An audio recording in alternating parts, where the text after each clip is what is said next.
Okay, I'll try this for the 4th time. This here is what happens with speargrass. You see how it works under the skin? Okay, it's these tiny little pieces here that are smaller than a grain of rice. Like if you look at your rice before it's cooked, these are smaller. Okay, but they're more dangerous. Okay, it says watch out for speargrass. Wild grasses with barbed seeds are generically known as speargrass, and there are many species of this potentially dangerous plant in our area. Common names included needlegrass, foxtail grass, silver spike grass, and porcupine grass. Haven't heard of half of these, but they're pretty much the same things. The barbs are the problem, and while they are a clever means of distributing plant seeds, which they are because they attach to the fur of any animal, cat, dog, raccoon, skunk, anything with fur can attract these seeds. And they cause big problems, especially if they get in the skin. One common example is foxtail grass, and while it is green and growing, it is rather graceful and attractive plant, which a lot of people put these plants in their gardens as a decorative, fancy plant. It's just grass with a weird, funny, feathery thing on the top. Anyway, but when it dries out in the late spring or early summer and the seeds fall from the stems, their spears readily attach themselves to clothes, to fur, and pretty much anything that's got a surface that isn't glass soft or glass sheen is potentially a way of it grabbing hold and getting under the skin. It says here the seeds can easily work their way into feet, eyes, ears, noses, and even their bellies. And the barbs make extrication very difficult. Once a seed has lodged itself, their design causes them to move forward, frequently piercing the skin and causing great pain and potentially infection. If not treated, they can be life-threatening. They are life-threatening. I don't care when it can work in through your toe or your ear or your tail or your back, and it can work in under the skin and cause a massive infection. It's scary. It really is scary. If you're looking at a $3,000 plus vet bill, if that's what you're wanting, don't bother to check your pets. If your pets are your family members or your children or your medical equipment, like one of my dogs is my medical equipment. She's also my best friend, but that's besides the point. But she's with me 24/7. But I also have a pet dog. Her hair is super short. She's a whippet. Then my golden doodle, who's a service dog, has a poodle coat. So everything sticks to it. Okay, so just pre-warning, be very vigilant on checking your pets, cats and dogs alike, for these little genetic nightmares. So what you can do to protect your cat and dogs vigilantly during the summer and early fall is definitely required. After your pet romps around in grassy areas, be sure to check his eyes, ears, nose, belly, and even between the toes. Every time, pay attention if your pet is repeatedly shaking his head. That's something that Stella would do too, is shake her head and scratch at her neck all the time. And I thought it was something else. I thought it was a food allergy. Until this ended up being a softball-sized lump developed. Okay, so just pay very close attention and know your pet's bodies well, like by touch. That's the only reason I found Stella's. Is the first time around in 2019, she was actually at the groomer's. The groomer found it. Thank God she gets groomed every 6 weeks. And that had to be surgically removed. And this time around, because when I have PTSD, complex PTSD from childhood trauma, but that's one of the reasons I have her. And one of the things I do a lot is I play in the fur under her ears and along her neck, especially when I am stressing out or anxious. And because of that, I felt it the moment it started developing, because it wasn't even walnut size when I first took her to the vet on Friday. And she was, actually no, I took her in on Saturday. Sorry, I found it on Saturday.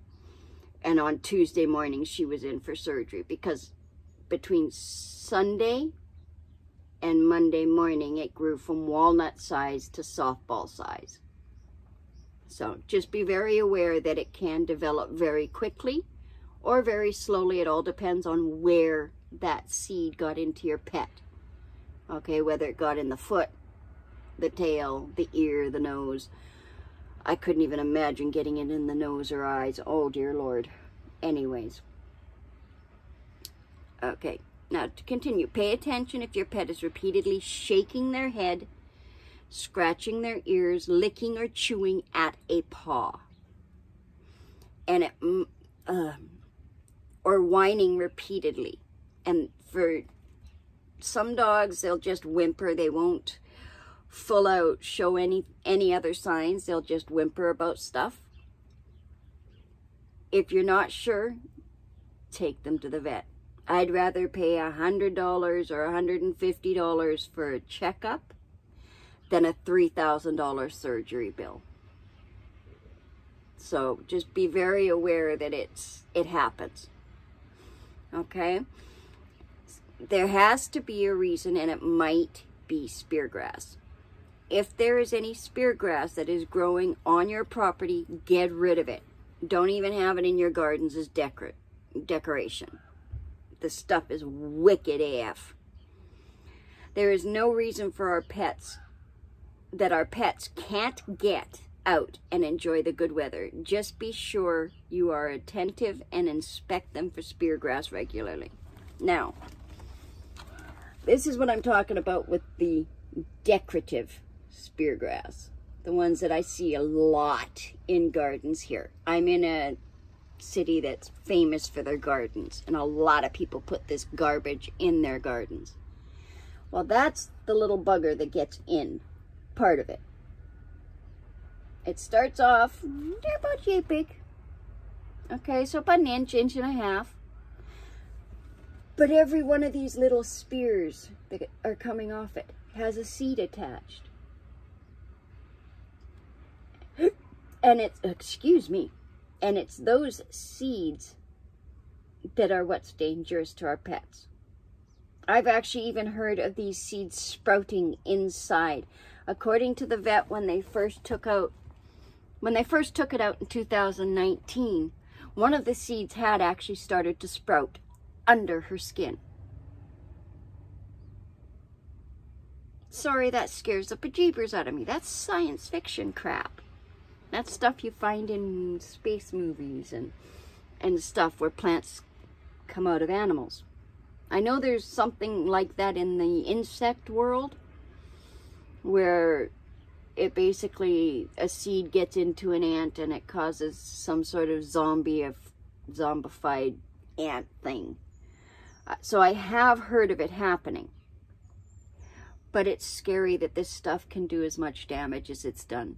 I mean, I'll show you the photos of Stella's neck right after the surgery. Okay. She had a drainage tube. That's what this little mark and this mark here is for the drainage tube that was there. Okay. But that incision basically is a good 7 inches long. So it almost goes from one end to the other on her throat. She's still on antibiotics to make sure that she can still fight this, God willing.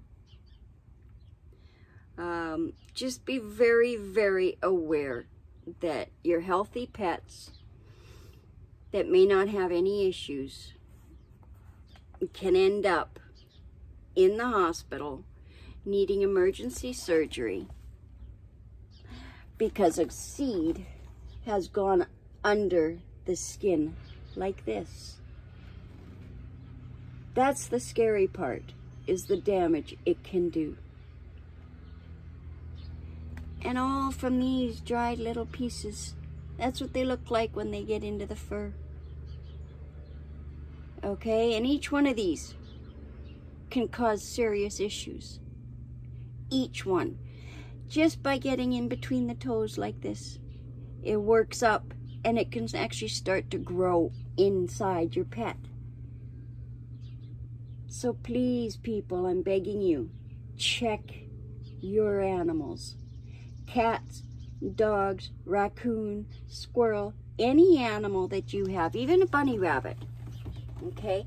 Any animal that you have, that you care for, that you take care of and love and have as a family member, okay? Because I know everybody who has pets have them because they love animals.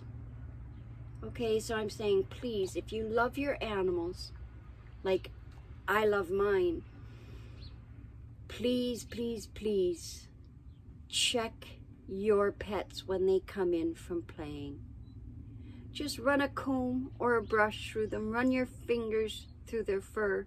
Check up their noses, in their ears, between their toes for these itty bitty teeny weeny freaking seeds that can cause such serious damage and pain. Because this time around, yes, it's 2 years later. Stella's now 3. She was just under a year when this happened the first time. She recovered. The next day, it was like nothing happened after the surgery. This time around, we spent the first week running her back and forth to the vet because she was vomiting so much. And she was lethargic. And she seemed to be in so much pain. So this time around, it was a lot worse. So now I'm going to have to wait till they can schedule a CT scan, find this little sac that could be the size of a pea or a peanut now, and take it out before it can fill up yet again. Okay, so this is just a warning and a begging for people to check their beloved pets.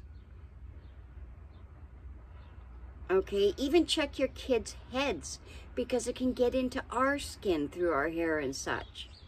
So just please, please, please, please check over your animals and your children and anything that can, if you've got any of these grasses in your area. If you don't have to worry. But if you have these grasses, find out if they're in your area and double check your pets every night. Thank you. God bless, and I hope it never happens to anyone else.